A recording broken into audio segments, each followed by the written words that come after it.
ओम नमो भगवते वासुदेवाय।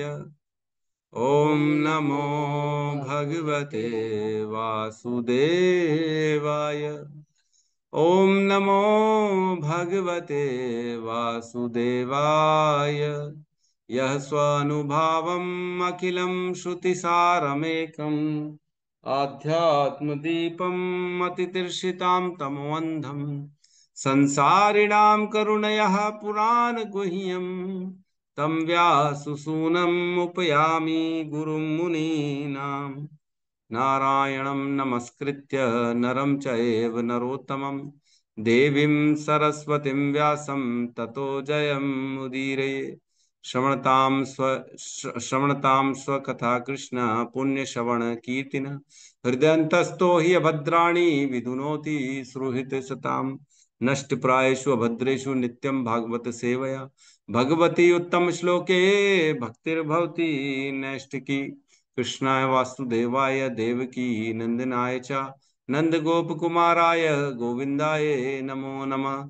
श्रवणतः श्रद्धया नित्यं गृणतश्च स्वचेष्टितं कालेन नातिदीर्घेण भगवान् विशते हृदि। जय श्री कृष्ण चैतन्य प्रभु नित्यानंद श्री अद्वैत गदाधर श्रीवासादि गौर भक्त वृंद। हरे कृष्णा कृष्णा कृष्णा हरे हरे हरे राम राम राम हरे हरे। हरे कृष्णा कृष्णा कृष्णा हरे हरे हरे राम राम हरे हरे। हरे कृष्णा कृष्णा कृष्णा हरे हरे हरे राम राम हरे हरे। हरे कृष्णा। सभी भक्तों का स्वागत है प्रातःकालीन श्रीमद् भागवतम के सत्र में। कल हमें श्लोक क्रमांक 7, 8, 9 को पढ़ा, तो एक बार फटाफट रिवीजन करते हैं। साथ में कहते हैं, हे सूत गोस्वामी, मनुष्यों में से कुछ ऐसे हैं जो मृत्यु से मुक्ति पाने के और शाश्वत जीवन प्राप्त करने के इच्छुक होते हैं। वे मृत्यु के नियंत्रक यमराज को बुलाकर वध किए जाने की क्रिया से बच जाते हैं। कैसे बच जाते हैं? श्रीमद् भागवतम का यज्ञ करके, श्रवण करके, है ना। और 8 में कहते हैं, जब तक सबकी मृत्यु के कारण यमराज यहाँ पर उपस्थित हैं, तब तक किसी की मृत्यु नहीं होगी। ऋषियों ने मृत्यु के नियंत्रक यमराज को आमंत्रित किया है, जो श्री भगवान के प्रतिनिधि हैं। उनकी पकड़ में आने वाले समस्त जीवों को श्री भगवान की दिव्य लीलाओं की इस वार्ता के रूप में मृत्यु रहित अमृत का श्रवण करने का लाभ उठाना चाहिए। कितना खुल के क्लियरली प्रिय प्रभुपाद जी बता रहे हैं, एकदम साफ। मृत्यु से बचना है तो श्रीमद् भागवतम का श्रवण करना पड़ेगा, एकदम साफ स्पष्ट शब्दों में। बहुत जरूरी है ना?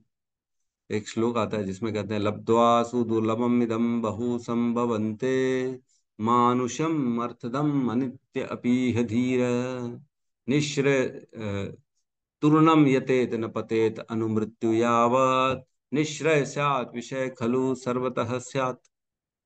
कि हमारा जो मानव जीवन है, ये बहुत बहुत बार जन्म मरण बहुत बार, अनेक बार मरण हुआ है। उसके बाद जाके फाइनली बहुत समय बाद हमको ये दुर्लभ मनुष्य जीवन मिला। बहुत दुर्लभ है ना। ये प्राप्त हुआ है हमको, बड़ी मुश्किलों से प्राप्त हुआ है ये मनुष्य जीवन।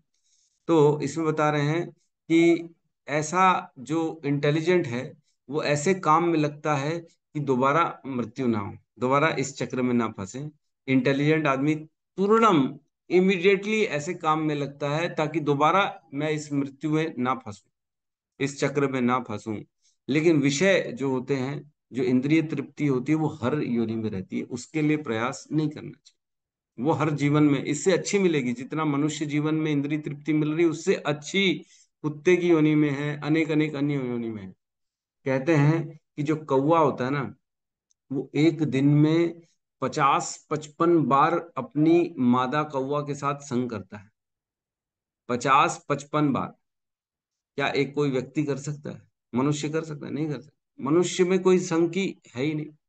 कुत्ते कहीं पे भी संग कर लेते हैं, कोई फर्क नहीं पड़ता उनको। तो इस प्रकार अन्य अन्य योनियों में बहुत ज्यादा भोग है, लेकिन हमारे इस मनुष्य योनि में हर चीज लिमिटेड, हर चीज लिमिटेड है, लेकिन बुद्धि अनलिमिटेड है, चेतना फुल विकसित। तो हमको इस जीवन में मिला है, सर्वश्रेष्ठ क्या मिला है? हमको बुद्धि मिली है, ज्ञान मिला है, धर्म मिला है, आचरण मिला है, श्रवण चेतना मिली है। जो प्राप्त है उसका उपयोग करना चाहिए सबसे ज्यादा, न कि जो नहीं प्राप्त है उसके लिए दौड़ रहे हैं। भोग प्राप्त नहीं है इस शरीर में, शरीर की लिमिटेशंस है।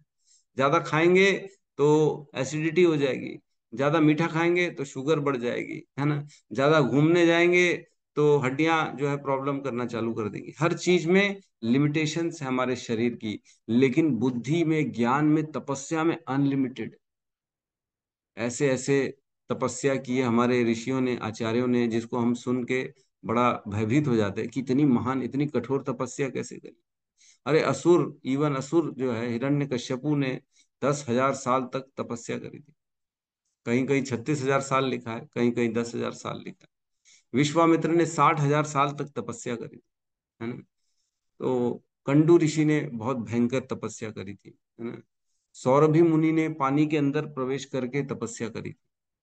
तो तपस्या करने के लिए शरीर मिला है, न कि हमको ये व्यर्थ करने के लिए। तपो दिव्यम पुत्र कायेन सत्वम नायम देहो देह बाजाम नलोके कष्टान कामान अर्हते व्यंग भुजाम ये। तपो दिव्यम पुत्र कायेन सत्वम तस्मात् शुद्ध्यम ब्रह्म सौख्यम तु अनंतम। जिससे, ऐसी तपस्या करने से क्या मिलेगा?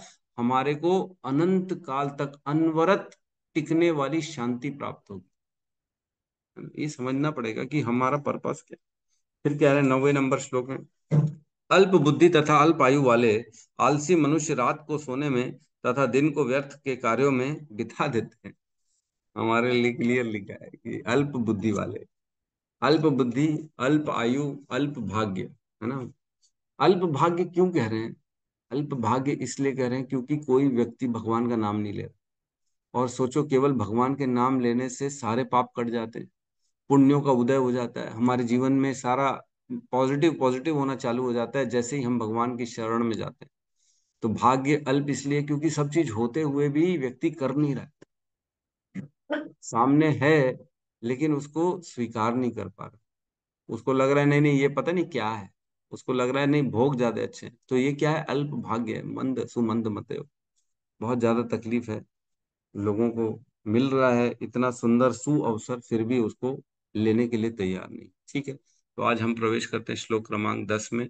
अब इन सब क्वेश्चंस का आंसर देना यहाँ पे स्टार्ट करें सूत गोस्वामी, जो अभी शौनक आदि ऋषि ने ये 3-4 जो श्लोकों में उन्होंने बोला कि इस प्रकार हम यज्ञ में यमराज जी को बुला लिए हैं, मृत्यु से परे होना है, तो हमको कृष्ण की शरण में जाना है, श्रवण करना है। ठीक है, तो अब यहाँ पे सूत सूत गोस्वामी कह रहे हैं, सूत उवाच श्रुतवाच उवाच श्रुतवाच यदा परीक्षेत् कुरुजाङ्गले स्व अवसत् यदा यदा परीक्षिता वशत् कलिं प्रविष्टं निजचक्रवर्तिते कलिं प्रविष्टं प्रविष्टं निजचक्रवर्ति निशम्य वार्तामनि अनि अन निशम्य वार्तां नीतिप्रियां ततः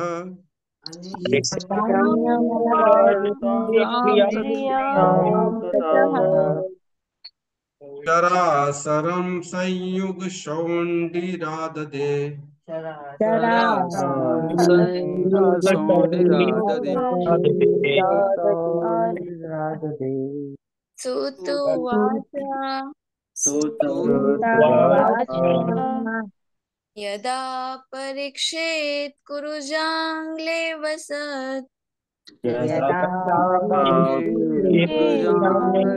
परीक्षितावसत् कलि प्रविष्टं निजचक्रवर्तिते कलि प्रविष्टं निजचक्रवर्तिते निशम्य वार्तामनति प्रियां ततः निशाम्य वार्तामनुप्रियां ततः शरासनं संयुगशौण्डिराददे संयुगसौण्डिराददे श्रुतवाच श्रुतवाच यदा परीक्षित कुरुजाङ्ग्ल्यवसत् यदा यदा परीक्षित कली प्रविष्टं निज चक्रवर्तीते प्रविष्टं चक्रवर्ती निशम्य वर्तामनति प्रियं ततः निशाम्य वार्तां तथा सरासनं संयुगशोण्डिराददे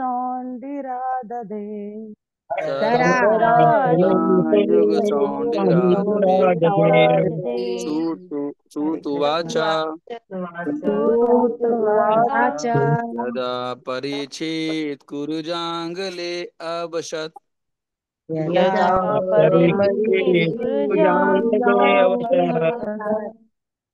कली प्रविष्टं निज चक्रवर्ती ते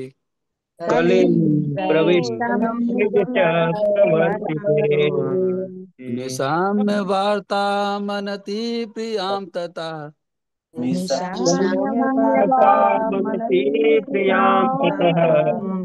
सरासनं संयुगसौण्डिराजदे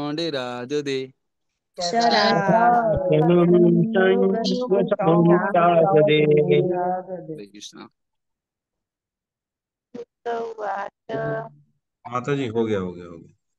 श्रील सूत गोस्वामी ने कहा, जब महाराज परीक्षित कुरु साम्राज्य की राजधानी में रह रहे थे, तब अपने राज्य की सीमा के अंदर कलयुग के लक्षणों को प्रवेश होते देखा। जब उन्हें इसका पता चला तो उन्हें यह रुचिकर प्रतीत नहीं हुआ, लेकिन इससे उन्हें उसके विरुद्ध लड़ने का अवसर अवश्य प्राप्त हो सका। अतएव उन्होंने अपना धनुष बाण उठाया और सैनिक कार्यवाही के लिए तैयार हो गए। ओम ज्ञानतिमिरन्धस्य ज्ञानांजन शलाकया चक्षुरुन्मीलितं येन तस्मै श्री गुरुवे नमः। श्री चैतन्य मनोभीष्टं स्थापितं येन भूतले स्वयं रूपः कदा मह्यं ददाति स्वपदान्तिकम्।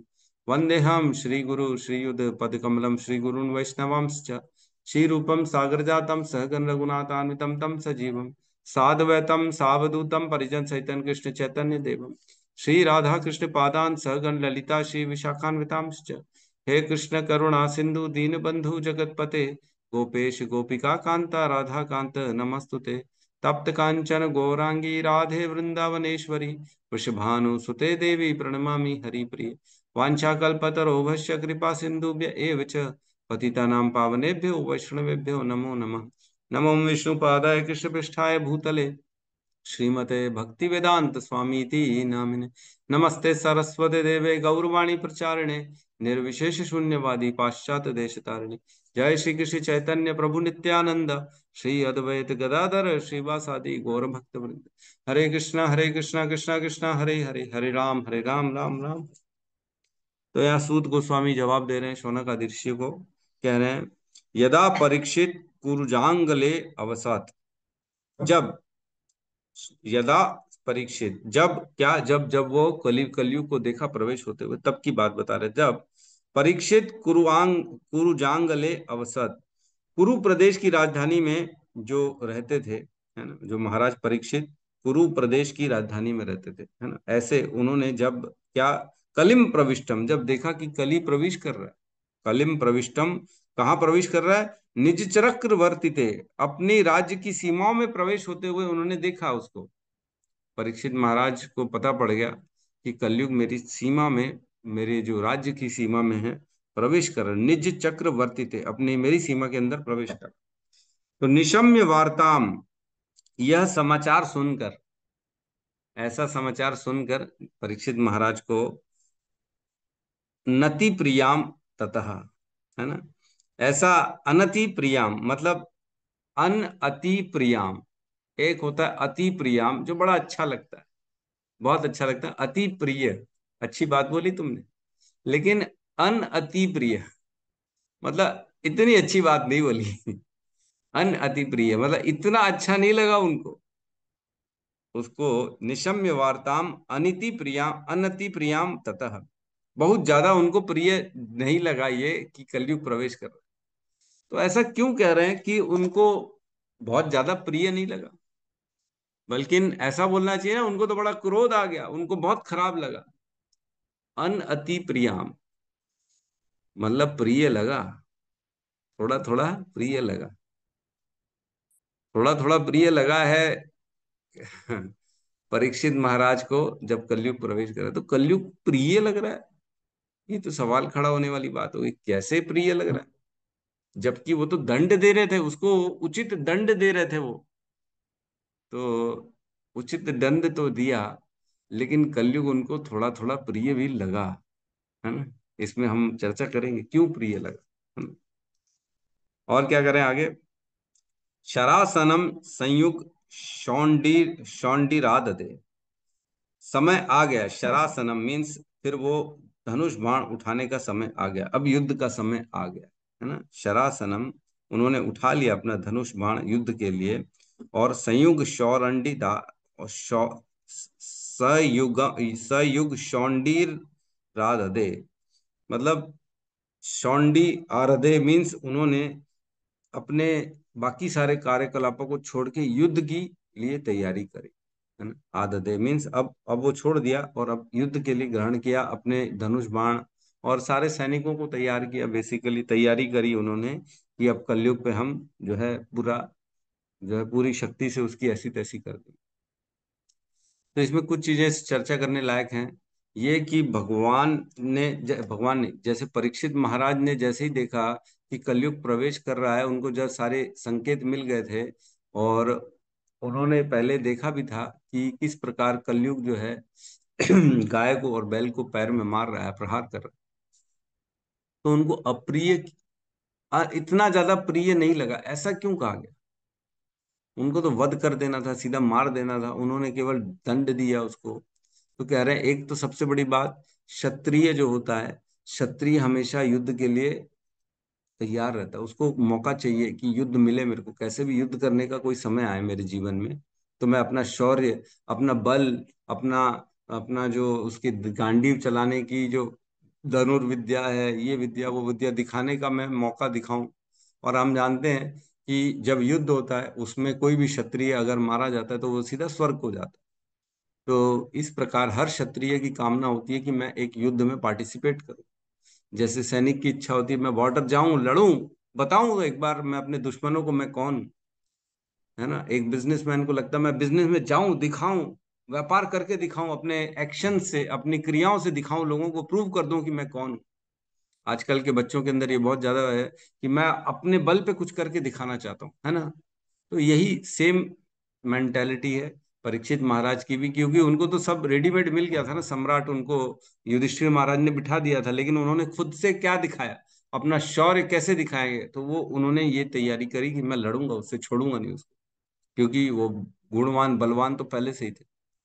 इसके अलावा एक और कारण है, एक और कारण है, कलयुग उनको इतना ज्यादा मतलब प्रिय लगा, थोड़ा थोड़ा प्रिय भी लगा, क्योंकि कलयुग के बहुत ऐसे ऐसे गुण हैं जो किसी और युग में है ही नहीं।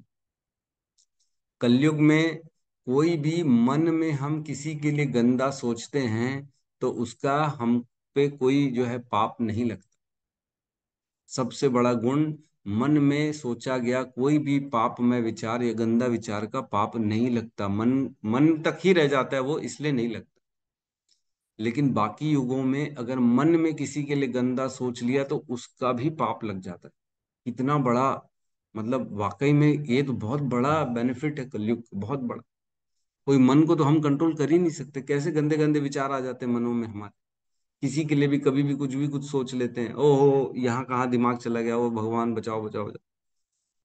सब इसी में ग्रस्त हैं, सब, ऐसा नहीं है कि नहीं, हम सब, कोई कितना भी एलिवेट क्यों ना हो जाए, बड़ा मुश्किल है मन से अपने आप को बचाना, मजाक नहीं। तभी तो इतने ऊपर पहुंचने के बाद भी लोगों का पतन हो जाता है। हमने देखा है 20-20 साल लोग ब्रह्मचारी का व्रत अपनाते, 20-20 साल हो गए ब्रह्मचारी करते करते, और बाद में जाके एक माता से आसक्त हो गए। ऐसा भी होता है। क्या हो गया ऐसा, कैसे हो गया ये? क्योंकि मन जो है वो चंचल है, वो छोड़ता नहीं किसी को, घुस जाता है, पीछे घुस जाता है एकदम। तो मन जो है ना, मन में कोई भी गंदा विचार आ गया तो कलयुग में उसका कोई, उसका पाप नहीं। और दूसरा गुण क्या है कलयुग का, कि मन में कोई अच्छे काम की कल संकल्प कर लिया ना तो उसका फल तुरंत मिल जाता है। आज मैं सभी वैष्णवों को भंडारा खिलाऊंगा शाम को, और सभी जितने भी वैष्णव हैं वो आए मेरे घर में और आज भंडारा करके जाए। मैं उसमें पूड़ी बनाऊंगा, आलू की सब्जी बनाऊंगा, चावल बनाऊंगा, दाल बनाऊंगा, और मैं उनको रायता खिलाऊंगा और जो भी कढ़ी खिलाऊंगा। इस प्रकार अगर हमने विचार कर लिया मात्र मन में तो उसका फल मिल जाता है। इतनी बड़ी बात है कि मात्र संकल्प करो मन में कि मैं, जैसे सपोज करो मैं कभी भी जनरली कोई गार्डन वार्डन जाता हूँ, किसी भी अच्छी जगह देखने, कितने सुंदर फूल दिखते हैं कि नहीं गार्डन में, दिखते हैं ना। तो मैं वही सोचता हूँ, हे भगवान, ये सारे फूल मेरी तरफ से आपके चरणों में समर्पित है, इसको स्वीकार कर। केवल इतना सोचने मात्र से वो सारे फूल भगवान के चरण में चले जाते हैं और उसका पुण्य हमको मिल जाता है। सोच रहे हैं, केवल सुनने, केवल सोचने मात्र से ये हो जाता है। लेकिन हम इतने अज्ञान में है कि हमको इतना नहीं मालूम। जैसे जैसे हम शास्त्रों की शरण में आते हैं तब हमको पता पड़ता है कि केवल सोच लो, शुद्ध हृदय से सोचो कि मेरे को कराना है, तो भगवान उसका फल दे देते हैं मात्र सोचने भर से। एक बार की बात है, एक बनिया आदमी था, पूरा जीवन उसने पैसा पैसा पैसा, पूरा व्यापार व्यापार व्यापार, किसी को पैसा देता नहीं था। लेकिन अचानक क्या हुआ, एक समय आ गया, उसकी तबीयत खराब हो गई, बहुत तबीयत खराब हो गई।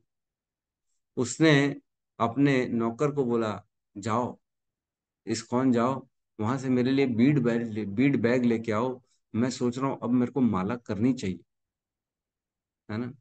इतना सोचा उसने, और उसका नौकर चला गया इस्कॉन बीड बैग लेने। इतने में इसने प्राण छूट गए, इसकी तबीयत तो खराब हो गई थी और इसकी मृत्यु हो गई। सोचो इसको, उस जो माला है, जो उसने करी नहीं, लेकिन केवल उसने संकल्प लिया, उसने बोला कि मैं करूंगा, और उसको माला का फल मिल गया। उसके सारे पाप खत्म हो गए। क्यों? क्योंकि उसने केवल संकल्प ले लिया था कि मैं भगवान का आज माला करूंगा, आज से स्टार्ट करो। तो कलयुग का ये बहुत बड़ा गुण है कि हम ना करें लेकिन केवल विचार कर लें तो भी हमको उसको फल मिल जाता है। ये कलयुग का गुण है। कितने सुंदर सुंदर गुण है। और कलयुग में केवल भगवान के नाम लेने मात्र से व्यक्ति सारे शुभ कर्मों को कर लेता है। सारे अनुष्ठान, सारी तपस्या, सारा व्रत, सारा ध्यान केवल भगवान के नाम को उच्चारण करने से हो जाता है मात्र। कितना बड़ा गुण है ना। क्या कहते हैं, कले दोष निधे राजन अस्ति ही एको महान गुण, कीर्तना देव कृष्ण से मुक्त संग परम व्रजेत। केवल कृष्ण का कीर्तन करने से व्यक्ति को मुक्ति प्राप्त हो जाती है, केवल ये कलयुग का गुण। और क्या कहते हैं, द्वातिश अक्षर मंत्र षोडश कान्वतम, नाम षोडश कान्वतम, प्रपजनम प्रजपन नित्यम वैष्णव, राधा कृष्ण स्थलम लवेत। केवल इस 16 नाम के जो मंत्र का उच्चारण करने से व्यक्ति को भगवान का धाम प्राप्त हो जाता है कि नहीं। कितने सुंदर सुंदर गुण है कि नहीं, बताइए, है ना। और क्या करें, इति षोडश नामनम कली कलमश नाशनम, मन्नत पर तरोपाया सर्व वेदेशु दृश्यते। ये 16 नाम का जो मंत्र है, ये इस संसार में कलयुग में नाश, कली कलमश नाशनम, कलयुग के सारे कलमशों को नाश करने में ये सक्षम है। नत पर तरोपाया, इससे ऊपर कुछ भी नहीं है। सर्व वेदेशु दृश्यते, सभी वेदों ने यही बताया कि इससे ऊपर कुछ भी नहीं है, केवल कृष्ण का नाम। और क्या है, कली काले नाम रूप कृष्ण अवतार। कलयुग में कृष्ण का अवतार नाम के रूप में हुआ है। कली काले नाम रूप कृष्ण अवतार, नाम हेते है सर्व जगत निस्तार। केवल भगवान का नाम लेने से इस जगत से आदमी क्रॉस कर जाता है, बाहर निकल। तो कितने सारे गुण हैं इस जो है कलयुग में, है कि नहीं, अच्छा है कि नहीं। जिनको निकलना है उनके लिए तो अच्छा है, जिनको समझ रहे हैं कि हम कहाँ हैं, कहाँ फंसे हुए हैं जन्म मृत्यु के चक्र में, और इजी रामबाण इलाज, हमने कल भी पढ़ा, रामबाण है ये कलयुग में भगवान का नाम। तो बहुत आसान है भगवान की प्राप्ति, जो हजारों हजारों साल की तपस्या करने से जो गुण, जो फल मिलता था, वो केवल एक कृष्ण के नाम लेने से मिल जाता है कि नहीं? बहुत इसलिए प्रिय लगा, इसलिए प्रिय लगा। समझ में आ रहा है? तो इसमें कलयुग के लक्षण बताए गए हैं जो तात्पर्य में, उसमें कहते हैं पहला लक्षण क्या है, स्त्रियों के साथ अवैध संबंध। ये कलयुग का लक्षण है, स्त्रियों के साथ अवैध संबंध।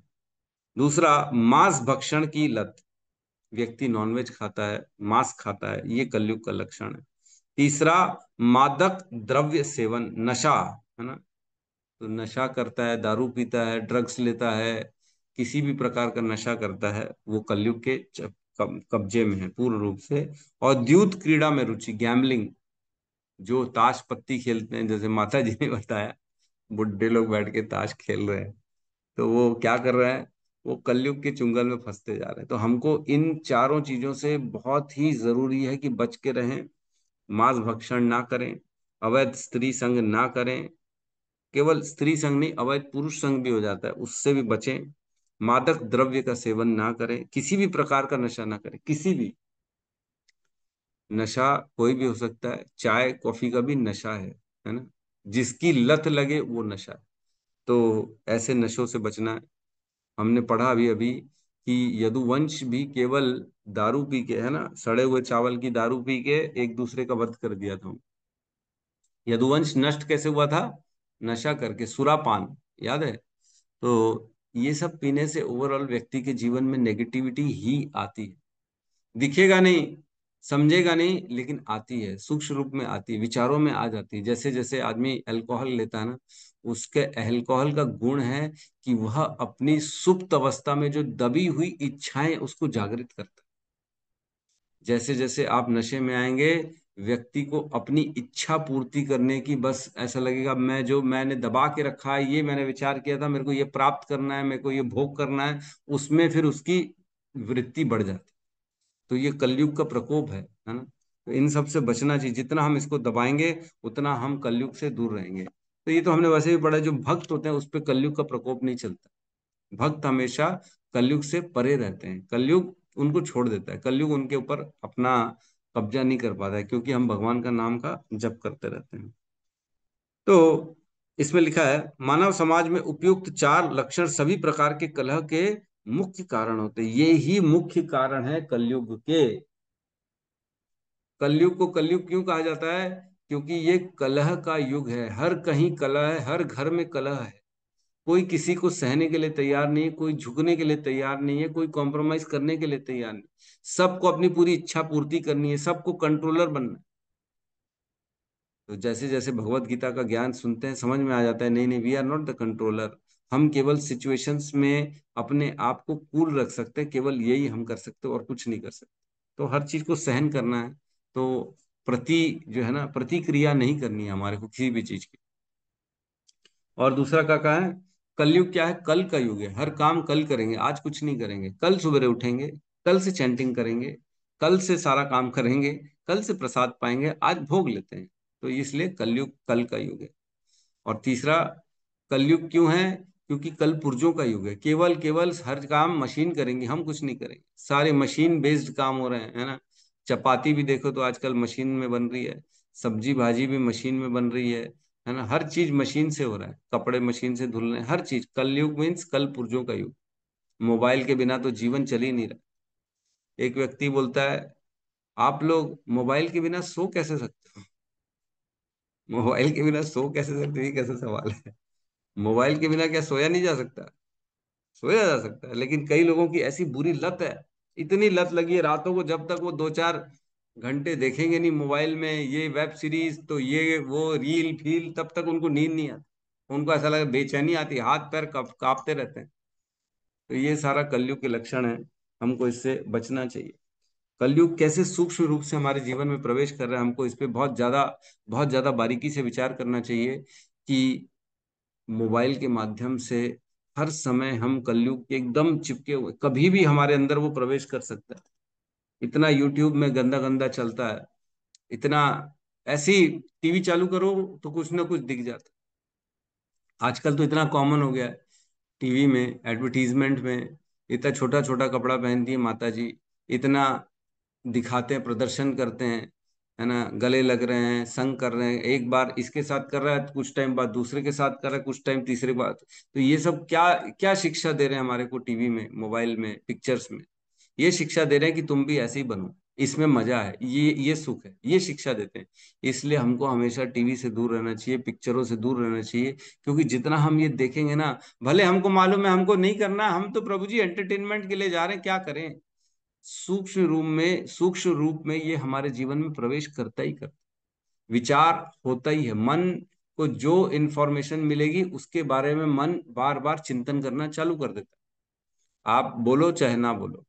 मन को कंट्रोल करने तो आता नहीं किसी को, फिर बाद में बोलता है, अरे प्रभु जी क्या करें, मन ही नहीं मानता हमारा। तो मन मानेगा कैसे, जब तुम उसको, मन को शुरू दिन में काटोगे, उसको दिखाओगे ही नहीं, पिक्चर से ही दूर करो, मोबाइल से दूर करो, टीवी से दूर करो, हर चीज से दूर करो, तब जाके आपके मन को वो इन्फॉर्मेशन मिलेगी, नहीं तो वो डिमांड भी नहीं करेगा। तो हमको बचना चाहिए। आजकल इतने लोग अधर्मी हैं, मैं भी क्या बताऊं आपको, हमने भी पहले एक रेस्टोरेंट खोला था बहुत पहले की बात है, जिसमें नॉनवेज बनता था, है ना, हमको मालूम नहीं था, तब ज्ञान नहीं था ना। लेकिन अब पता पड़ रहा है कि जो नॉनवेज बनाता है होटल में, एक बार क्या हुआ, हिज होलीनेस परम पूज्य गोपाल कृष्ण गोस्वामी महाराज के पास एक बहुत बड़ा ना आदमी आया, वो दिल्ली का बहुत बड़ा आदमी था। वो उनसे शिष्य, उनसे दीक्षा लेने या उनके शरणागति करने आया था। तो परम पूज्य गोपाल कृष्ण गोस्वामी महाराज ने पूछा, तुम करते क्या हो? तो बोले, मेरा 5 स्टार होटल है। बोले, 5 स्टार होटल है तुम्हारा? बोले हाँ। अच्छा, तो बोले उसमें फिर खाना बनाते हो? बोले हाँ, खाना कैसे नहीं बनेगा। तो बोले, तो उसमें फिर नॉनवेज परोसते हो?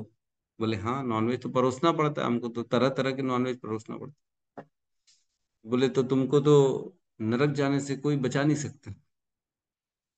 सोचो, पहली भेंट हो रही है, ऐसा नहीं बोल रहे कि मैं कुछ शिक्षा दूं उसको, या चिकनी चुकड़ी बातें करके डोनेशन ले लूं, या कुछ समझा, नहीं नहीं नहीं, सीधा पॉइंट पे आ गए महाराज जी, सीधा पॉइंट पे बोले, तो तुमको तो कोई नरक में जाने से बचा ही नहीं सकता।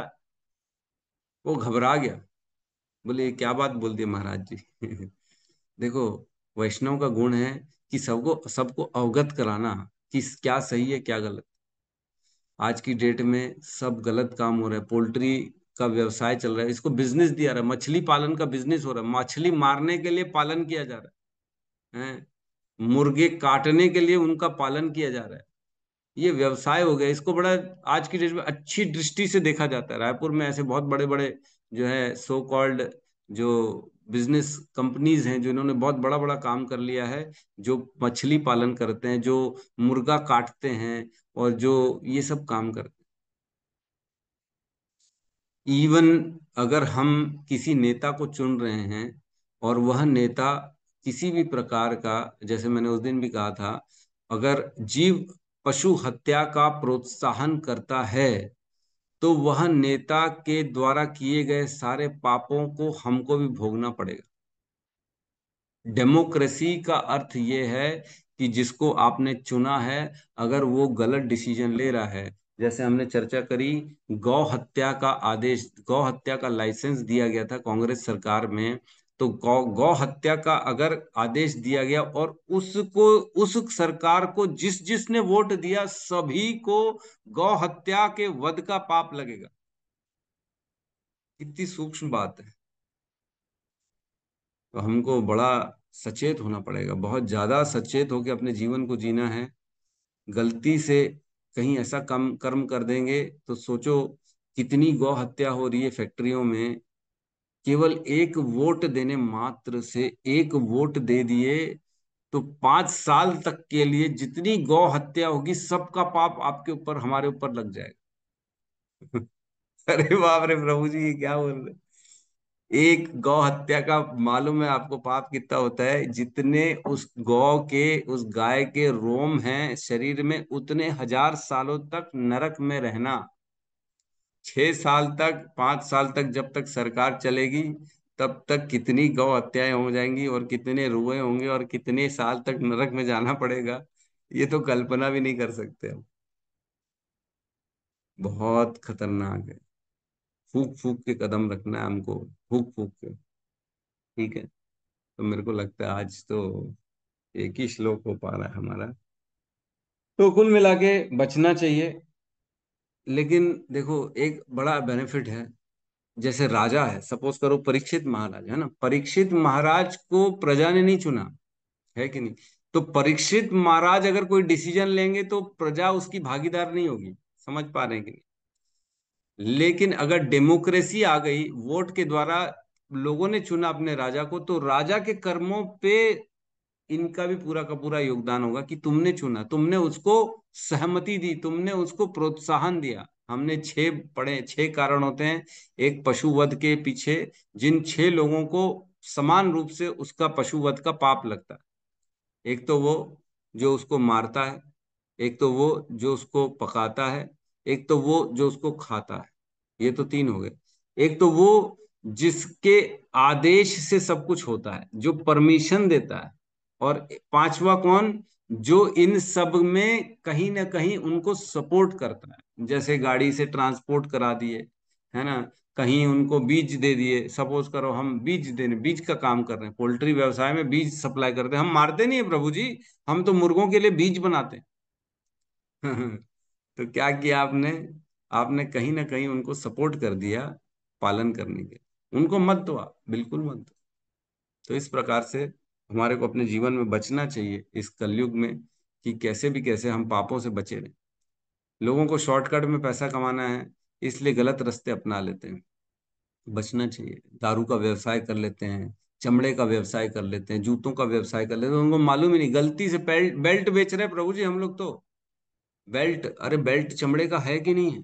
हाँ है। चमड़े मैं खुद थोड़ी बनाता हूँ, मैं खरीदता नहीं हूँ, मैं खाली बेचता हूँ। तो पाप लगेगा। बहुत सूक्ष्म है इसको। ठीक है, तो इसमें किसी को कुछ कहना है तो हम चर्चा कर लेते, क्योंकि ये सब्जेक्ट बहुत बड़ा है। यस, कोमल लता माता जी कहिए। प्रभु जी, अभी जैसे आपने बेल्ट का बताया, तो जो पहनता हुआ चमड़े का उसको भी पाप लगेगा ना? निश्चित जैसे लगेगा, आपने, निश्चित। तो प्रभु जी किसी की ये मजबूरी है कि उसने, जैसे चप्पल भी ऐसी रहती है चमड़े की, जब तक अपन को समझ में आया कि अपन को चमड़े की चप्पल है, तो वो चप्पल को अपन फेंक भी नहीं सकते। ऐसा ना तो परिवार ही खा जाएगा कि तुम इतनी महंगी चप्पल फेंक रही हो, है ना? तो कब तक, यानी कोशिश तो ये है कि उन चप्पल को फेंकना नहीं है, यानी और साथ में पहनना नहीं है, पहनना नहीं है। पर वो तो पाप अरे, लगेगा ना प्रभु जी। कोशिश करना है। अरे, जब बता दिया कि इतने साल उनके जितने रोम कूपे होते उतने साल नरक में जाना पड़ेगा, तो भी कोशिश करेंगे उसको छोड़ने की, है? बुरा लगेगा इसलिए नहीं छोड़ पाएंगे। तो नहीं नरक में हमें जाना पड़ेगा हमें फिर तो। तैयार हो नहीं जाए नहीं नरक में प्रभु जाने के लिए फिर। प्रभु जी, मेरे को बुरा नहीं लगेगा, मेरा तो और अच्छा है। और जैसे अभी आपने वोट वाला बताया कि अपन सरकार लाते, गौ हत्या रहती कांग्रेस वगैरह का, तो फिर अपन को तो प्रभु जी वोट नहीं देना चाहिए। अपन क्यों ले उस चीज को पाप? हाँ, आपको अगर ऐसा दिख रहा है कोई जिसको जो है आपको जो इसमें समर्थन करता है, उसको बिल्कुल वोट नहीं देना चाहिए, बिल्कुल नहीं अभी देना जो चाहिए। भी प्रभु जी गौ हत्या हो रही है, उसमें अभी जो अपनी सरकार है बीजेपी, वो भी तो नहीं रोक रही ना। तो वो रोके तभी तो अपन आगे बढ़े, यानी वो आगे बढ़ेंगे, अपन आगे बढ़ेंगे, फिर अपन वोट दे सकते। जब वो नहीं रोक रही है तो फिर अपन तो वोट ही देना बंद कर दो उनको। नहीं, आप इस क्लियर बोलो उनको, अगर गो हत्या रोकोगे तब हम वोट देंगे, नहीं तो नहीं देंगे, बात ही खत्म। जी, जी। यस हरे अनिल कृष्ण। प्रभु। यस, हरे कृष्ण। अनिल प्रभु। हरे कृष्णा। हरे कृष्णा प्रभु जी। आवाज क्लियर नहीं, आवाज कट रही है आपकी। एक मिनट। फिर मैं टेबल करूंगा तो आप जाइए। वीडियो आवाज आप कट रही है। वीडियो आप करो। जी प्रभु जी, अब आई प्रभु जी, हरे कृष्णा। हाँ आप क्लियर है, यस यस। जी प्रभु जी, सभी भक्तों को दंडवत प्रणाम प्रभु जी, आपको भी दंडवत प्रणाम। हाँ प्रभु जी, क्वेश्चन मेरा ये था, जैसे कि आपने बहुत ही अच्छे तरीके से डिस्क्राइब किया कलयुग के बारे में और गौ हत्या के बारे में और जो मांस भक्षण खाते हैं उसके बारे में। तो प्रभु जी, इसी से रिलेटेड मेरा क्वेश्चन ये है, जैसे कि डेमोक्रेसी में तो कहीं ना कहीं सहमति दे वोट दे रहे हैं तो उनका पाप हमको लगेगा। तो उसी कड़ी में प्रभु जी मेरा क्वेश्चन ये है, जैसे कि घर घर की या फिर हमारे घर की अगर मैं बात करूँ तो मेरे घर में जो है ससुराल पक्ष में या फिर मैं कहीं जाता हूँ तो मेरे अलावा मैं तो खैर खाता नहीं, लेकिन सामने वाला खा रहा है और मेरे सामने से वो परचेस करके ला रहा है, मैं उस चीज को देख रहा हूँ, मेरे आंख के सामने से वो किचन में जा रहा है, तो कहीं ना कहीं अगर मैं इंटरफेयर नहीं करता कि भाई इसको मत खाओ तो कहीं ना कहीं मैं मुझे ऐसा लगता है कि मैं सहमति दे रहा हूँ। और चूंकि मैं इसके लाभ हानि या फिर नुकसान को मैं देख रहा हूँ, लेकिन ये सब चीज समझते हुए भी मैं उन लोगों को अवगत नहीं करा रहा हूँ कि आपको नहीं खाना चाहिए, या फिर मैं उनको नहीं टोक रहा हूँ कि भाई इसको मत खाओ, तो क्या उस कंडीशन में मुझे कहीं ना कहीं पाप लग रहा है या नहीं लग रहा है, मैं ये जानना चाहता हूँ प्रभु। हरे कृष्ण। नहीं देखो, इसमें ऐसा है कि 6 लोगों को ही पाप लगता है ना, जिसमें हमने चर्चा करी। और जो समर्थन दे रहा है उसको पाप लग रहा है, जिसकी अथॉरिटी उसको पाप लग रहा है। अगर आप अथॉरिटी हैं, अगर आपके अंदर वो पावर है, अगर आपके अंदर वो क्षमता है कि आप उसको रोक सकते हैं, तो रोकना चाहिए, बिल्कुल रोकना चाहिए। अगर घर का सपोज करो बड़ा है ना, सपोज करो पिताजी हैं, बच्चे खा रहे हैं, है ना, तो पिताजी बोले मैं तो नहीं खाता, बच्चे खाते हैं, मैं क्या करूं, नहीं मानते। लेकिन अगर उसके अंदर क्षमता है कि उसके मना करने से बच्चे नहीं खाएंगे, तो उसको बिल्कुल मना करना चाहिए, तो नहीं तो उसको पाप लगे। लेकिन बच्चे अलग रहते हैं, बच्चे मान ही नहीं रहे, पिता की बात बेचारा बोल रहा है, थक गया, नहीं मान रहे, तो भी खा रहे, क्या करेगा, तो फिर उस केस में पाप नहीं लगता। जब तक आपके बोलने से वह काम रुक सकता है, उस कंडीशन में आपके ऊपर ये जिम्मेदारी है कि बिल्कुल आपको रोकना चाहिए। और रही बात दूसरी, नैतिक जिम्मेदारी भी, कि एक बार तो बोलना ही चाहिए, क्या पता आपकी बात से कोई समझ जाए। नैतिक जिम्मेदारी भी है, भले आप उसमें इन्वॉल्व नहीं है, आपका समर्थन नहीं है, कुछ भी नहीं कर रहे हैं आप, लेकिन आपके सामने कट रहा है, आपके सामने किसी ने बोल दिया भाई हम तो खाएंगे, तो आपको एक बार तो बोलना चाहिए यार, पशु हद ठीक, वध ठीक नहीं है, आप मत करिए तो ज्यादा अच्छा। माने तो ठीक, नहीं माने तो ठीक, एक बार तो बोलना ही चाहिए हमको। तो ये नैतिक जिम्मेदारी है। और बाकी 6 प्रकार से तो मैंने बताए जो जुड़े हुए हैं डायरेक्टली, उनको तो निश्चित तौर से, अगर माता जी पका रही है, बोले मैं खाती भी नहीं हूँ, न लाती हूँ, न मैं खरीदती हूँ, केवल मैं पका के दे देती हूँ, तो भी उसको लगेगा ही लगेगा। कई लोग माता जी होती है, बोलते हैं अरे हम तो नहीं खाते, बच्चे जिद करते तो क्या करें हम, हैं, तो उनको लगेगा। कई बार केवल पैसे दे देते, जाओ बाहर जाके खा के आओ, हमारे घर में नहीं आएगा जी, तुम जाओ पैसा लेके बाहर खा के आओ, उस केस में भी लगेगा। और केवल मैं खाता नहीं हूँ, मेरा बिजनेस है, मैंने एक आउटलेट फ्रेंचाइजी लेके रखी है केएफसी की, हम तो बेचते हैं, केएफसी का रेस्टोरेंट है हमारे यहाँ, हम खाते पीते नहीं, तो भी लगेगा, निश्चित तौर से लगेगा। अगर आप ऐसे रेस्टोरेंट में काम कर रहे हैं, अकाउंटेंट का जॉब कर रहे हैं, जहां मटन कट रहा है, बकरा कट रहा है, उस जगह में केवल मैं तो खाता नहीं हूँ जी, मैं तो तिलक लगा के जाता हूँ, मैं केवल अपना काम करता हूँ, तो भी आपको पाप लगेगा, निश्चित तौर से पाप लगेगा। तो इन सभी प्रकारों से जो भी जुड़ा हुआ है ऐसे काम वालों के साथ जो पशु वध या हत्या कर रहे हैं, जैसे बेल्ट की दुकान खोल लेना, पर्स की दुकान खोल लेना, जूते की दुकान खोल लेना, न सिर्फ दुकान खोलना, केवल ट्रांसपोर्ट भी कर दिया।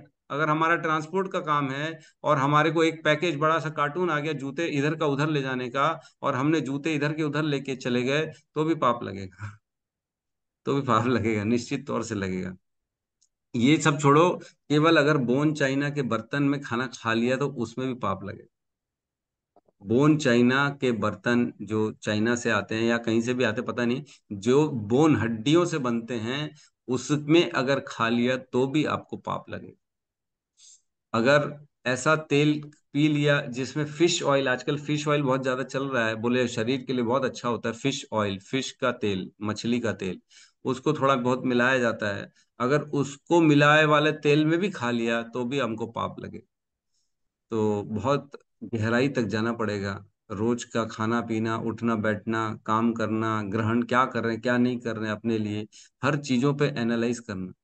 मेरे को अभी ना पिछले, मैं जब अपने लिए पर्स ले रहा था तो मेरे को 1 महीना लग गया, पर्स में ले नहीं पाया, क्योंकि मैं ढूंढ रहा था बिना लेदर का पर्स कहाँ मिलेगा, रख ही नहीं रहा था कोई।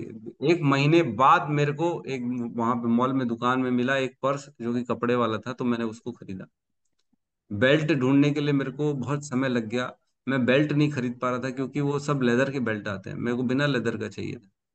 समय लग गया, लेकिन आपको लेना पड़ेगा। जैसे मिठाई होती है, मिठाई में ऊपर सिल्वर फॉइल जो लगी रहती है, वो तक नॉनवेज, उस वो तक चर्बी से बनती है। तो हमको अगर वो भी वर्क वाली मिठाई भी खा लिए तो हमने कहीं ना कहीं समर्थन कर ली। तो बचना पड़ेगा, छोटी छोटी चीजों में बहुत ज्यादा सूक्ष्म रूप से जाके सोचना पड़ेगा। यस, सुब्रत प्रभु कुछ कह रहे हैं? प्रभु जी क्वेश्चन। जी प्रभु जी, हरे कृष्ण। अच्छा अनिल प्रभु, बचाइए क्या आपका प्रश्न? हाँ प्रभु जी, मैं एक्चुअल में ये पूछ रहा था, जैसे कि जितने भी फ्रेंड सर्कल हैं, दोस्ती यारी है ना, उन लोग भी ना नॉनवेज खाते हैं, तो उनके साथ उठना बैठना, फ्रेंडशिप करना, दोस्ती करना, उस कंडीशन में भी क्या मैं पाप का भागीदार नहीं नहीं नहीं, उस हूँ कंडीशन में कि नहीं मैं उनके लगेगा। साथ दोस्त। आप, नहीं नहीं, आप उनको जो है ना यथाशक्ति थोड़ा थोड़ा प्रयास करिए, उनको 1-2 बार समझा दिए कि नहीं मत खाओ, मत खाओ, ठीक नहीं। लेकिन क्या है देखो, गंदे में देखो, कीचड़ में प्रवेश करना पड़ेगा। अगर किसी का बच्चा कीचड़ में घुसा हुआ है, खराब है, कीचड़ में बेचारा लथपथ है, तो कीचड़ में घुस के प्रवेश करके उसको निकालना पड़ेगा। तो वैसे ही हम ऐसे लोगों का संग छोड़ना नहीं है, संग तोड़ना नहीं है, क्योंकि उनको ज्ञान कौन देगा? अगर हम भी उनका साथ छोड़ देंगे तो उनको बताएगा कौन? तो आप अपना आचरण खराब मत करिए, आप अपने ऊपर कोई भी चीज को लीजिए मत, अपना संग उनको दीजिए, उनको समझाइए नहीं नहीं आपको इनसे छोड़ना धीरे धीरे करके, क्योंकि जो तमोगुणी व्यक्ति होते हैं इतनी जल्दी समझते नहीं है। लेकिन जैसे जैसे आप रोज उनको थोड़ा थोड़ा थोड़ा थोड़ा बताएंगे तो कहीं ना कहीं वो उसको छोड़ पाएंगे। तो ये कोई पाप नहीं है। ठीक है। Thank you. Yes yes, Subrata Prabhu कहिए। प्रभु जी, हरे कृष्ण। प्रभु जी, मैं एक पर्सनल मतलब अनुभव शेयर करना चाहता हूँ। अच्छा। मेरे घर में मैं, मम्मी, पापा, तीन और मिसेस, 3 लोग हैं, तो 4 लोग हैं। तो क्या है, जब मैं इस लाइन पे आया हूँ आज से 4 साल पहले, तो मैं जब आया हूँ ना, तो पहले तो चिकन मटन खूब बनता था। तो यहाँ पे इस लाइन पे आने के बाद टोटल सब कुछ बंद हो गया। बंद होने के बाद पापा का 80 ईयर्स ओल्ड है, मम्मी का भी ऐसे ही है, एजेड है दोनों। तो सभी मेरे को ताना मारते थे कि तुम्हारा मम्मी पापा अभी बूढ़ा हो गए, मैंने एजेड हो गया है, तो इनको मछली मटन खाने का मन करता है, मन करेगा, तुम नहीं खिला रहे हो, घर में नहीं ला रहे हो, और सबको पूरा खुद तो साधु बन रहे हो और सबको साधु बना रहे हो, तो ये तो तुम पाप कर रहे हो।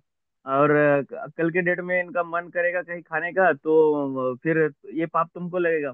तो मैं उन लोगों को एक ही जवाब दिया हूँ कि यदि ये मछली मटन खाने के लिए यदि मेरे को मतलब नहीं खिला रहा हूँ, और इसके लिए यदि मेरे को नरक भी जाना पड़े, तो मैं नरक जाने के लिए तैयार हूँ, लेकिन एक घर में कभी और नहीं बनेगा। और वो जब बर्तन वर्तन था सब फेंक दिया मैं घर से। मैं बोला आज से लेकर जब तक मेरा श्वास चलेगा, इस घर में कभी दोबारा आने वाला नहीं है।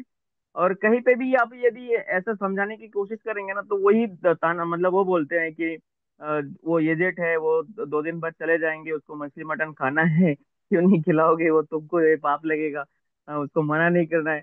ये आता है समझ में, बहुत बड़ा एक वो आता है कि हम किसी को सही रास्ता, सही लाइन पे लेना चाहते हैं, लेकिन फिर भी ना समाज में कुछ कुरीतियों के कारण ये करने नहीं देता है। प्रभु जी, ये सबसे बड़ी दुविधा है। नहीं नहीं, आपके लिए तो सबको तालियां बजानी चाहिए, प्रभु जी के लिए बहुत जोरदार तालियां। और बहुत सुंदर काम आप सुब्रत प्रभु कर रहे हैं। ठीक है, बिल्कुल देखो आपके अंदर अथॉरिटी है, और आपके डिसीजन से नॉनवेज नहीं आ रहा है। यही एग्जाम्पल अभी हमने अभी चर्चा करी थी। आपके अंदर अगर वो अथॉरिटी है, आपके डिसीजन से नहीं आएगा, तो आपको बिल्कुल उसको उपयोग करना चाहिए उस पावर का, और बिल्कुल रोक देना चाहिए। भले किसी का मन हो चाहे नहीं हो, लेकिन आपके अंदर वो क्षमता, मन होगा खाने दे देंगे। तो अगर आपके पैसे से खा रहे हैं, आपके पास पावर था रोकने का, फिर भी आपने नहीं रोका, तो आपके ऊपर वो उसका आ जाएगा, पाप आ जाएगा। तो बहुत सुंदर काम किया आपने प्रभु जी, बहुत हरि बोले आपके लिए, ये मैं हरि वही बोला हूँ बोल। कि यदि इसके लिए मेरे को नरक भी जाना है या मछली मटन हाँ, नहीं खाने दूंगा, कुछ भी हो जाए, लेकिन ये नहीं आएगा और कभी नहीं आएगा। हाँ, बहुत सुंदर बहुत सुंदर। आपने बहुत सारे जीवों की रक्षा कर ली, उनके प्राणों का रक्षा कर लिया आपने। अरे जी वाह। प्रभु जी, क्या है हम लोग विलेज में रहते हैं ना, तो घर के पीछे एक छोटा सा डबरी है, मतलब गड्ढा है, उसमें छोटा छोटा मछली वछली भी है। तो कोई कोई ना बीच बीच में बोलता है उसको, तुम लोग खाते नहीं हो करते हो, हमको खिलाओ, दे दो, हम लोग खा लेंगे। मैं बोला वो पानी का जीव है, पानी में रहेगा, वो जीव जंतु पछले पक्षी खा जाएंगे फिर भी ठीक है, तुमको मैं नहीं दूंगा खाने के लिए, वो तुम तुम वो भूल जाओ। अ, बहुत बढ़िया, बहुत सुंदर, हरि बोल, बहुत बढ़िया। तो यस, दिव्य लोचन प्रभु कहिए। हरे कृष्ण प्रभु जी, दंड प्रणाम। प्रणाम प्रभु जी। समस्त वैष्णव भक्तों को दंड प्रणाम। प्रभु जी, हम अपनी पहले वो बता दें प्रभु जी कि जैसे कि अभी कमला माता जी ने उसके लिए मतलब बात किया था ना, क्या ये उसके लेदर के लिए। तो हम्म, लेदर प्रभु जी, हमने तो इस्कॉन जो है ना, मतलब इस्कॉन जब मतलब मैंने ये ज्वाइन किया तभी मैंने अपने जीवन से लेदर का पूरा वैराग्य ले लिया प्रभु जी। बहुत सुंदर। किसी प्रकार की कोई भी चीज लेदर की मैं इस्तेमाल नहीं करता हूँ प्रभु जी, कैसे भी हो। और दूसरी बात प्रभु जी कि जैसे प्रभु जी आपने अभी अपनी क्लास में बताया था कि जैसे जो लोग मानसिक अपराध जिनसे होता है, मतलब प्रभु जी मन चंचल है, कलयुग है, पंचल है, मन चंचल, बहुत सारी चीजें दिमाग में उल्टा सीधा आती रहती हैं। तो उसके लिए प्रभु जैसे मैंने सुना था, ये आपके इस्कॉन की एक शाम को भगवत गीता क्लास होती है, 8 से 9 भगवत गीता क्लास प्रभु जी, ये क्या नाम, ये आपके चंडीगढ़ से। तो वहां से प्रभु जी माता जी ने बताया था कि मानसिक अपराध तो देखिए ये कलयुग है, मन चंचल है, ये होता रहेगा, लेकिन उसको अपने ऊपर हावी नहीं होने देना, उसको अप्लाई नहीं करना है। तो इसके बारे में प्रभु जी, और दूसरा प्रभु जी इंद्रिय विषयों का चिंतन, दूसरा प्रभु जी इंद्रिय विषयों का चिंतन। तो इसके लिए प्रभु जी कुछ हमें आप राय दें, क्या करें। ये तो हमने चर्चा कर ही ली ना, मानसिक अपराधों का कोई पाप नहीं लगता, मैंने तो बता ही दिया ना। कोई भी गंदा विचार आए, मानसिक हमने किसी के लिए गंदा सोच लिया, तो उसका पाप नहीं है कलयुग में, ये तो हमने बता ही दिया। जी जी जी जी, बाकी अच्छा प्रभु अच्छा प्रार्थी की हमें लगा प्रभु जी आपने कहा था कि वो पाप है, मुझे मैं सुन नहीं पाया उसने पे। ये पाप नहीं है, मैंने ये बोला था। कलयुग का ये गुण है कि नहीं है, बाकी सारे युगों में मानसिक अपराध का पाप लगता है, कलयुग में नहीं लगता, मैंने ये बताया। नहीं लगता, जी जी जी, और ये तो भी प्रभु बताया जी था ये कि जो आप, कलयुग में केवल अच्छा संकल्प मात्र लेने से उसका फल भी मिल जाता है, ये दोनों गुण मैंने बताया। हाँ जी हाँ ठीक है। जी, नहीं ये तो सुना प्रभु, पूरा सुना था मैंने। और प्रभु जी इंद्रिय विषयों के चिंतन के लिए प्रभु जी क्या करें, इससे इंद्रिय विषय चिंतन बहुत होता रहता है। हम्म, ठीक है, कल इस पे चर्चा करेंगे अपन, कल सुबह। ठीक है। अच्छा ठीक है, हरे कृष्ण, प्रभु प्रणाम, प्रणाम। धन्यवाद। यस, माधुरी लीला माता जी। हरे कृष्णा प्रभु जी, दंडवत प्रणाम। आज हरे आपने कृष्ण। इतना बड़ा एक टॉपिक छेड़ दिया प्रभु जी, इसके लिए तो कितना भी आप क्लास ले ले वो कम ही है। क्योंकि हम मतलब जो ये कलयुग है इसमें कुछ ना कुछ हमारे से गलती तो होती रहती है। आज ये पता चला है कलयुग का कुछ पॉजिटिविटी भी है कि हम जप कर सकते हैं और आसानी से भगवान को प्राप्त कर सकते हैं। लेकिन साथ ही साथ जो हम डे टू डे जो हमारी डेली जो गलतियां होती है, क्योंकि ऐसा लगता है, जैसे मुझे ऐसा लगता है कि नहीं हम तो सुबह से शाम तक ऐसी कोई गलती नहीं कर रहे हैं, फिर पाप क्यों लग रहा है, कोई पाप ही नहीं कर रहे हैं। लेकिन आज ये पता चला कि हाँ ये एक लेदर का पर्स या बेल्ट ये सब से भी पाप लग रहा है। और ये सब मतलब हमको पता नहीं है लेकिन फिर भी ये सब हमसे हो जा रहा है।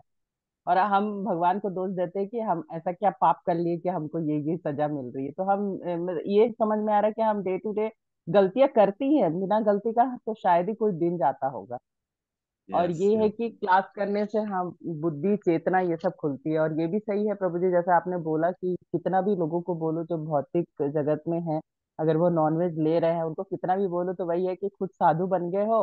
अब जैसे खुद तो सन्यासी बन गए हो और हमें आ गए हो भटकाने के लिए। ये मतलब ये जो ताना है ना, ये रेगुलर ताना है। मतलब ये डेली के डेली रेगुलर ताना है जो सुनने को मिल रहा है कि खुद तो बन गए हो और आ गए हो और हम लोग को यहाँ मतलब ज्ञान देने पहुंच गए हो। तो ये है। तो वो चीज से मैं भी नहीं उभर पा रही हूँ, मैं भी अपने घर से नहीं उभर पा रही हूँ। ये मुझे भी सुनने को मिलता है कि कैसे छुड़ाओ। पर ठीक है, जैसे आपने बोला कि आप एक बार बोल दो, अगर वो नहीं समझ रहे तो कुछ कर नहीं सकते हैं, अगर मेरे पास ऑथोरिटी नहीं है। लेकिन फिर भी हम्म। कभी कभी कुछ कुछ ऐसा करना पड़ता है कि चलो हम नहीं खाते हैं तो चलो ठीक है, कुछ कर दिया ऐसा तो ये समझ में आ रहा है कि इसका भी पाप मुझे लग रहा है। इतनी आज ये समझ में आ रहा है कि वाकई में हम कितना पाप कर रहे हैं प्रभु जी। तो इसके लिए हम भगवान से माफी भी तो मांग सकते हैं ना प्रभु जी, या हम जो माला कर रहे हैं उससे भी तो भगवान उससे हमें तो माफ कर सकते हैं ना। देखिए, यही मेरा छोटे ही छोटे थॉट। अपराध जो हो जाते हैं ना गलती से, वो हमारी तुलसी आरती से सारे के सारे पाप छूट जाते हैं, जिन पे हमारा कंट्रोल नहीं है। पाप होते ही है, जैसे चल रहे हैं पैदल तो जीव नीचे मर रहे हैं, है ना, चींटी मर रही है ना, मच्छर कई बार हाथ मारा मर गया, गलती से मर गया हाँ। पता ही नहीं लगा। गाड़ी चलाई, गाड़ी के नीचे कोई पशु आ गया मर गया, क्या कर सकते हो। तो ये सब जो अनजाने में पाप होते हैं, इनके लिए हम तुलसी महारानी से जो पूजा करते हैं, जो उनकी प्रदक्षिणा करते हैं, यानी कानी च पापानि ब्रह्म हत्यादिकानि च तानि तानि प्रणश्यन्ति प्रदक्षिणे पदे पदे। हर पद पद पे मैं आपको प्रार्थना कर रहा हूँ माता, जो मेरे से पाप हो रहा है, इवन बड़ा से बड़ा ब्रह्म हत्या जितना भी पाप अगर मैंने गलती से कर दिया, तो मेरे को आप उससे छुटकारा दिला दीजिए। तो बड़े आसानी से तुलसी महारानी हमारे को उन सब से मुक्त कर देती हैं, और वो पाप हमारे ऊपर नहीं लगते। लेकिन अनजाने में किया, लेकिन ज्ञान है, धीरे धीरे मालूम है सब चीजें, फिर भी करने तो फिर नहीं, कुछ कोई बचा नहीं सकता। ठीक है। तो प्रभु जी ऐसा हो गया ना कि अब कॉकरोच भी देखो तो अरे रे रे, पहले जैसे तुरंत दौड़ जाते थे हिट लेके। अब ऐसा हो गया कि कॉकरोच भी देखो तो नहीं नहीं नहीं, ये भी जीव है, इसको कुछ नहीं कर सकते। अब ये कोई देख ले तो बस सुन लो, पूरा एकदम अच्छे से मार मार के ताने मारते हैं कि बस चालू हो गया इसका अपना शुरू। यहाँ पे वो होता जा रहा है, कॉकरोच बढ़ता जाएगा, तुम तो बस कुछ करो, बस ये शुरू हो जाता है। तो कुछ कर नहीं सकते प्रभु जी, हमारी हालत ऐसी ना बीच में फंसे जैसी हो जाती कि मतलब भौतिक मतलब जो तांत्रिक गुण वाले हैं उनके बीच में हम फंस गए हैं। ऐसा मुझे कभी कभी लगता है कि बीच में फंस गई हूँ मैं। जो तांत्रिक है उनके साथ हम लड़ नहीं सकते, लेकिन उनको झेलना पड़ता है, ठीक है, उनकी बातों को सहना पड़ता है। तो वो फिर इतना मुश्किल हो जाता है, फिर चलो लगता है चलो ठीक है हम माला कर रहे हैं, भगवान को याद करें, भगवान कुछ ना कुछ तो रास्ता निकाल ही देंगे फिर। बस। सही है, एकदम सही है। बस बस। आज और लेकिन ऐसी आज की कोई क्लास चीज में बहुत डर गए प्रभु जी हम लोग।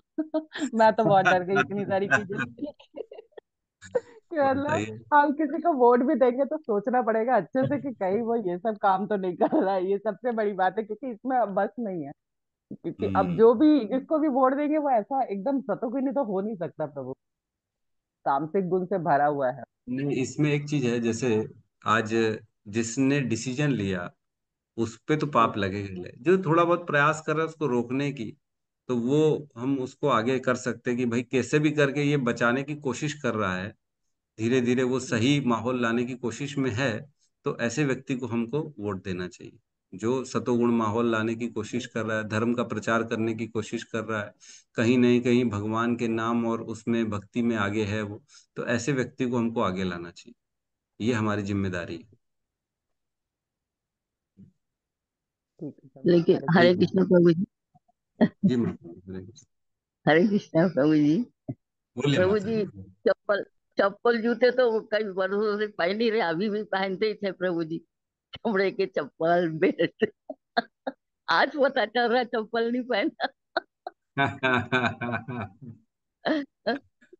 सोच समझ के काम करना है, क्या करोगे। भक्ति आसान नहीं है, भक्ति बड़ी कठिन है। तो अभी कपड़े के लेना पड़ेगा, प्लास्टिक के लेना पड़ेगा, हाँ। बिल्कुल सही। जूती वगैरह। चमड़े में दोष है तो। दोष है, बिल्कुल दोष है। नहीं करना है, बचना है इन सब से। मेरा ही प्रयास धीरे धीरे हुआ प्रभु जी, घर में भी मेरा प्रैक्टिस हुआ, धीरे धीरे से मेरे बातों का कुछ असर हुआ। अभी हमारे घर नॉनवेज नहीं आ रहा प्रभु जी, पहले आता था, अब बिल्कुल बंद हो गया प्रभु जी। बहुत हरि बोल। भगवान का आपके धन्यवाद। आपके लिए हाँ भी प्रभु। तालियां। हरि बोल। हरे कृष्ण प्रभु प्रयास। जी। जी हरे माता कृष्ण जी। प्रभु जी। प्रभु जी मैंने पादुकाएं तो ले ली हैं, अब मुझे ये लग रहा है कि गुरु महाराज जी को आएंगे कि नहीं आएंगे, जो उन्होंने बताया था शीशम के। तो जैसे अपन उन वो स्लीपर वगैरह पहन सकते हैं अपने गुरु महाराज, उनको साग से ही पहने देखा है मैंने। हरे कृष्णा कृष्णा हरे कृष्णा कृष्णा हरे कृष्णा हरे कृष्णा हरे हरे हरे राम हरे हरे राम राम हरे राम राम राम हरे राम राम राम राम हरे हरे। समस्त हरे भक्त वृंद की हरे जय। जय जय जगत गुरु जगत श्रील गुरु श्री प्रभुपाद शिल की प्रभुपाद जय। जय की जय। निताई गौर जय प्रेमानंदे गौर हरि हरि हरि बोल। हरि हरि हरि बोल हरि हरि हरि बोल बोल। हरि बोल। हरि हरि। हरे कृष्ण हरे प्रभु जी, कृष्णा दंडवत प्रभु जी, प्रणाम। दंडवत हरे प्रभु कृष्ण जी, प्रभु जी, प्रणाम। दंडवत कोटि प्रभु कोटि जी। बहुत धन्यवाद बहुत प्रभु जी, धन्यवाद कोटि कोटि प्रभु जी। धन्यवाद। हरे जय प्रणाम। गुरु। हरे कृष्ण हरे कृष्ण।